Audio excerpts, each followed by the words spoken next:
जब देखो तुम्हारा रोना चालू रहता है, गई हूँ थक गई हूँ। आखिर ये बताओ तुम दिन भर करती ही क्या हो? 2-4 काम कर दिए घर के और मैं थक गई हूँ का रोने लगती हो। उफ़, ये हाउसवाइफ्स। मैं रोहित की बात सुनती रह गई और सोचने लगी, क्या सच में मैं कुछ नहीं करती और यूं ही थक जाती हूँ? आखिर ऐसा क्या करती हूँ मैं कि थक जाती हूँ? सारी लेडीज तो ये सब करती है, फिर मैं ही क्यों थक जाती हूँ? क्या सारी लेडीज के पति और घर वाले भी उनके बारे में यही सोचते हैं? क्या हाउस वाइफ होना गुनाह है? जो कमाते नहीं उनकी कोई वैल्यू नहीं होती। तभी विशु स्कूल से आ गई और मैं बिजी हो गई, बिजी नहीं बहुत बिजी। उसके पीछे भागने, उसको खिलाने, उसका होमवर्क कराने, उसका ख्याल रखने में कि कहीं वो बीमार ना हो, कहीं गिर ना जाए, इन सब में। थोड़ी देर जब वो सोती तो रात के खाने की तैयारी करने, चाय नाश्ता सासू माँ और ससुर जी को कराने में, अगर सब्जी या घर की कोई चीज नहीं हो तो लाने में। मैं ऐसे भागती रहती जैसे समय का कांटा। कब सुबह से शाम होती पता ही नहीं चलता है मुझे। रात को सारे काम निपटा, मैं बेड पर सोने आई, तब तक रोहित सो चुके थे, लेकिन उनकी कहीं बात मेरे कानों में चुभ रही थी। मुझे पता है सब मुझसे बहुत प्यार करते हैं, लेकिन सम्मान करते हैं कि नहीं मुझे पता नहीं है। मैं मानती हूँ जो लेडीज ऑफिस जाती है उनकी लाइफ बहुत कठिन है, लेकिन क्या मेरी जैसी हाउस वाइफ की कोई वैल्यू नहीं होनी चाहिए? क्या हमारे होने या ना होने से किसी को कोई फर्क नहीं पड़ता है? हमें वो सम्मान क्यों नहीं मिलता?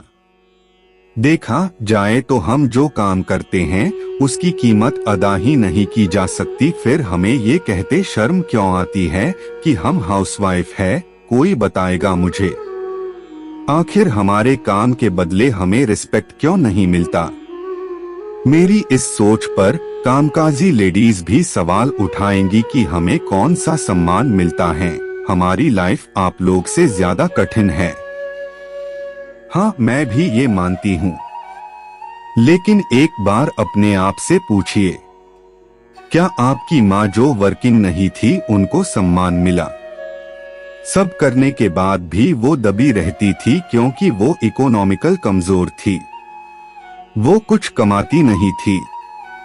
आप भी क्या उनको उतना सम्मान देते थे? मैं सोचते सोचते कब सो गई पता ही नहीं चला। सुबह उठी तो मैं रोहित से बोली, रोहित मुझे कुछ दिन का ब्रेक चाहिए। रोहित बोले ठीक है, फिर तुम 10 दिन घूम आओ कहीं से। मैं बोली नहीं, मुझे 2 महीने के लिए कहीं जाना है। रोहित चिढ़ गए और बोले, अरे सिया तुम नहीं रहोगी तो कितने खर्च बढ़ जाएंगे, पता है ना तुम्हें? कुक विशु के लिए आया, साफ सफाई के लिए बाई, डस्टिंग के लिए बाई, गार्डन के लिए माली, सोचो कितना खर्च बढ़ेगा। ऊपर से सामान लाने की चीख चीख, मम्मी की देखभाल, पापा की दवाई, कैसे हो पाएगा ये सब? मैं ऑफिस देखूंगा या ये सब? रोहित अभी कल ही तो आप बोल रहे थे कि मैं करती ही क्या हूँ, और आज आप बोल रहे मेरे बिना आप कुछ नहीं कर सकते।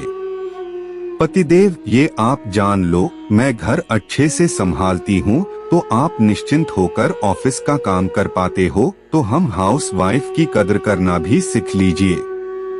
सॉरी सिया, तुम हाउस वाइफ नहीं हाउस मेकर हो डियर। मुझे माफ कर दो, और हाँ तुम्हें ब्रेक जरूर मिलेगा। हम अगले हफ्ते कहीं बाहर घूमने जाएंगे, जहाँ तुम जाना चाहो। दोस्तों, आपका इस कहानी के बारे में क्या कहना है? कमेंट में अपनी राय का इजहार जरूर करें। वीडियो को लाइक कर दीजिए और इसी तरह की कहानियां लगातार देखने और सुनने के लिए चैनल को सब्सक्राइब करके घंटी को दबाकर ऑल पर सेट कर लीजिए, ताकि आने वाली वीडियो का नोटिफिकेशन आपके पास तुरंत पहुंचे। मैं मिलता हूं आपसे अगली वीडियो में, तब तक के लिए धन्यवाद। अपना ख्याल रखें।